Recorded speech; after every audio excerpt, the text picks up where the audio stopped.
Welcome everyone to the podcast, recording live at Fuel the Future Fixed Ops Summit. Did I say that right? Every time I say it, I'm like, that's so long. Okay, perfect. NCM too, I forgot that part. And it's our first event. So what do you guys think about this? And also too, tell everyone who you are. I always forget that. Okay, well, I'm Maureen Martin. I'm our Vice President of Strategic Alliances for Dynatron Software. And I'm James Grogan, our EVP of Client Success at Dynatron Software. And I would say we're super excited. We had the privilege of kind of being on the ground floor with NCM to really kind of vision this summit. And it's just getting this many people in the room talking about fixed operations is so near and dear to our heart. I think everyone understands that it's so important to lean into fixed operations and to really understand the profit lever that it is in a dealership. And then obviously that rolls up to the entire enterprise. But if you've never had that opportunity to sit in the role and you're leading the organization or the group, this is where you lean in to learn. And I love that this all focused on best practices. It really is. And the amazing part is there's a lot of work that comes into organizing an event like this. So shout out to NCM for doing this. And the branding too looks amazing. Was it Ashley? Ashley, Ashley. So she'll shout love her out. But just everyone's coming here and taking that time out of the store. I think that's the biggest part is lifting your head up and getting out to see what's going on. And everyone here just wants to talk to everyone, it seems like, and collaborate. So James, what are you seeing in your conversations? What are people talking about? What are they asking you guys? I think the biggest thing is driving more with data, right? How do I make better decisions utilizing data, utilizing automation? AI is such a hot word right now. Yes. But I think when we think about AI, it's really two things. It's how do I operate better being data driven, and how do I make my team's job easier? So data and efficiency are probably the two biggest things we've been discussing so far lately. That's a good point, because that should be the focus. It's always been data efficiency, and there's so much data available, and with the ability tools like your guys is to just organize it and just have the visibility that they can just take action on. And it's just amazing that the DMSs don't do that after all the years of but you guys have that solution. And well, we partner with all the DMSs, right? So we support everybody. But I think probably what's taken for me is just hearing from our dealers that are here, coming up and saying, I've always had so much data, but I just really need the visibility and the clarity into the data. And so we really focus in on, you've got to understand, like franchise, like market, what are they doing? But you also need to understand the aftermarket that's around each one of your dealerships. That's because, last week we were having all of these industry analysts talking about the fact that customers, when they're defecting, they're not defecting to another franchise dealer, they're defecting to the aftermarket. So how do we really help make those service advisors understand they're perfectly priced, that we're not priced out of the market? And in addition, we have certified technicians, invest in our facilities, all those type of things.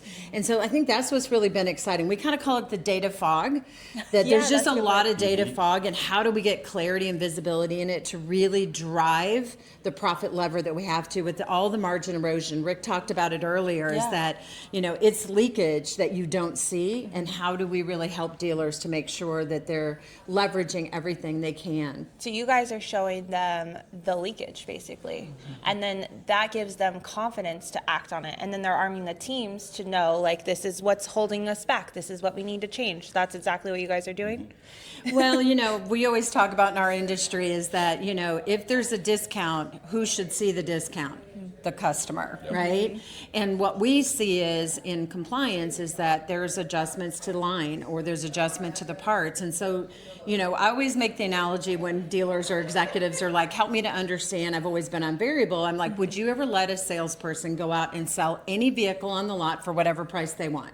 That's a good point. Yeah. And they're like, oh my God, no. And that's what you're doing. Yeah. And I said, well, that's happening every single day on your service drive. Yeah. What you need to understand is, from a compliance perspective, is it a knowing issue or is it a doing issue? They're totally different on how you coach your people. So instead of crunching and looking at those 100 ROs, have it at your fingertip every morning, go out, motivate your people, help them to understand, and you also get to reward them when they're doing a great job. So a lot of that comes in. They understand variable pricing on the sales side, but we're helping them to understand what does it really mean for you on the service side. That's such a good point, because I know in my conversations I've always like talking about used cars and comparing that to the inventory, the parts inventory. It's like, what would you do with that? You don't let your used cars have birthdays. Same thing with parts, and how are you arming your parts manager to make better decisions and stocking better and all those things? So like, that's a good point. Yes. Okay. I think there's also a data confidence that a lot of dealers lack. And if you ask, hey, how are you priced on new cars and used cars in your market? Boom, they know. Yeah, they know. Right? Yeah. But then you go, okay, cool. How are you priced on your service and parts? And they're like, when's the last time you looked at it? Right? My gut is we got to increase 10%. So there's a lack of confidence. Someone got mad last week. Yeah, and when you have lack of confidence, you tend to allow a little bit more leeway because you're like, I don't know if I'm priced. Yeah. I don't know what the market is. That's a good So point. when you have that visibility and it's right there in front of you, it's easy to read, it's very digestible. Now all of a sudden you're like, well, wait a minute. I'm confident in my service pricing. I'm confident in my parts pricing. Why are we adjusting these things? Now, let's be honest, right? Coupons are coupons. That's part of the business, right? And we want to drive retention. We want to drive customers across the drive. But those are budgeted expenses. Those are budgeted discounts that we build into our price structure. Okay. And so if you're not doing that and you're just kind of letting people like, well, I feel, right? Well, we should charge. Or, well, it feels expensive to me and there's no data behind it, then I think that allows a lot of what happens because managers step back and they're like, I don't really know if I'm priced right, right? So they got to have that visibility. And that confidence. Yep. It gives them that confidence. You guys have been doing some more stuff in parts. I want to talk about all that exciting stuff because I'm so excited to talk about it. Yeah, so I'm tell- excited when we are talking to our dealer groups and our dealerships, whether you're a single point to the biggest that we have the privilege to work with. Having insight into parts, you and I talked about this last night, how many of them have been 25, 30 years in the business. Yeah. But it's really about fixed operations. I mean, think about it, because if we do a better job on service, what comes right along with it is parts. And so the ability to look at like a variable pricing grid on the labor side and apply that on the parts side for them to really understand. But the beauty of it is if you can go into the tool and you can back test, you can know, well, what would this really mean to me? And we're talking small incremental changes, but you've got to look at like a virtual performance group. We work with over 4,000 dealers, so we can look at like franchise in a similar market, rural versus metro, like a big deal. where am I on my parts gross profit? Where am I on any adjustments that are being made? Because if we are underpricing, we're leaving money on the table. for sure, That's huge. But we're overpricing, then we're impacting service retention. And we know that service retention is 2/3 of what drives retention in any customer's decision on whether they come back to you or not. Yep. So we've got to drive it on both sides. Yeah.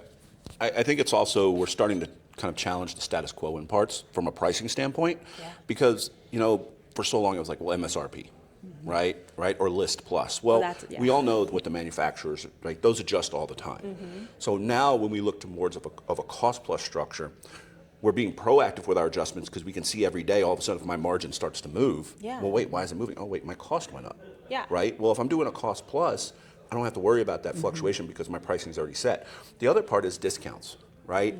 And it's not easy to see that a lot of times. So some of the items we're coming up with this year in our ROI, Repair Order Insights platform, is being able to see that compliance to your parts, right? Am I collecting the right amount for my parts? Whether it's counter, part of a repair order, something like, am I getting the markup that I should be getting? Warranty is another great example that we show, right?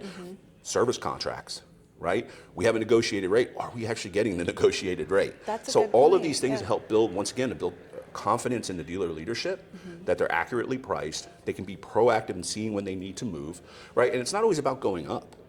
You might have to go down, right? What's the market telling you? What's your velocity telling you? What's your shop capacity telling you, right? So understanding all of these things, if you don't have it easily in front of you, there's just too many things going on for them to think about those. Yeah, and and we've then- seen that across 4,000 dealers, right? Oh, for sure. And then the lack of confidence, they just don't know, and then they just leave it. You know, it's just one of those things you're just like, okay, it's kind of working, we're kind of making money, okay, it's fine. Yeah. And I love what you guys are doing, because I think a lot of times there's such a disconnect with service and parts when it comes to pricing, and parts gets so frustrated that service is just discounting and doing, you know, parts always gets the crappy end, you know, they have to give the discounts, you know, typically what happens. So you guys are kind of putting that up together so that they can work together to make those decisions. Like, no, we shouldn't be discounting the parts. We shouldn't be discounting labor, like those types of things. Well, right? I think you're really elevating the fixed operations as a team, right? And if you think about dealerships today, we're seeing so much acquisition, right? And so one of the other things is, when we look into ROI, we break down their CP effective labor rate by repair, by maintenance, by competitive. And the reason that's so important is because each of those franchises has a different work mix. So if now I'm a fixed ops director or I'm a parts director and I am over numerous stores, it is going to be different on the work mix. So how do we make sure that we're doing the perfect pricing and building that confidence? Because that will be a big leakage. Because if I come in and I've always been a Ford guy, but now I have import franchises, that's going to be a big difference.